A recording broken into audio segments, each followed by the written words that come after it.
Aux questions, la Bible est-elle fiable? Peut-elle répondre aux défis du contexte anxiogène contemporain qui a un impact sur ma santé mentale? Nous allons tenter de répondre à ces questions au cours de cette vidéo.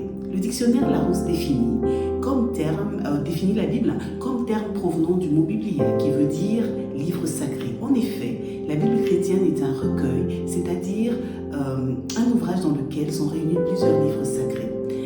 Il y a 66 livres qui sont regroupés en deux parties. La première partie, c'est l'Ancien Testament avec 39 livres, sont les apocryphes, et le Nouveau Testament dans lequel il y a 27 livres. Comment le contenu de ces livres, qui remontent pour certains à plus de 2500 ans, est-il parvenu jusqu'à nous? Prenons le cas du Nouveau Testament avec ses 27 livres. Il existe environ 5000, je dis bien 5000 manuscrits ou parties de manuscrits de tout ou une partie du Nouveau Testament en grec. Et cela sur divers supports, parchemin, papyrus ou ostraca, qui sont des morceaux de céramique souvent utilisés par des pauvres comme support d'écriture.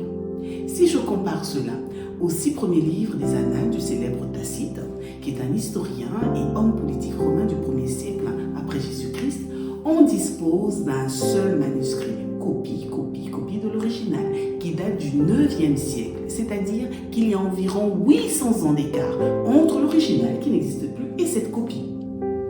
800 ans, ce qui est énorme. Par contre, en ce qui concerne le Nouveau Testament, les copies de fragments les plus anciens viennent de la première moitié du 2e siècle.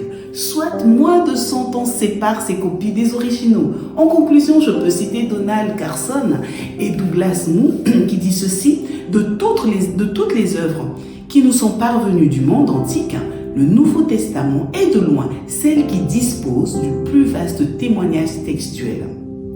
Alors, si nous accordons du crédit aux œuvres ne disposant que d'un seul manuscrit, à plus forte raison, ne l'accorderions-nous pas à une œuvre telle que la Bible qui foisonne de tant de manuscrits?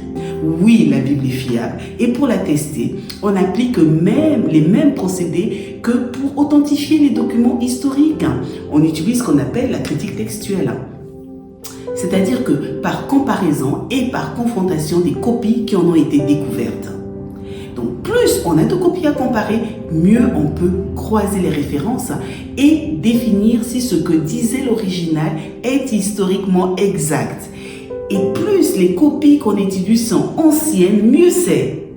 Or, dans toute l'histoire de l'humanité, il n'existe rien d'équivalent à la Bible.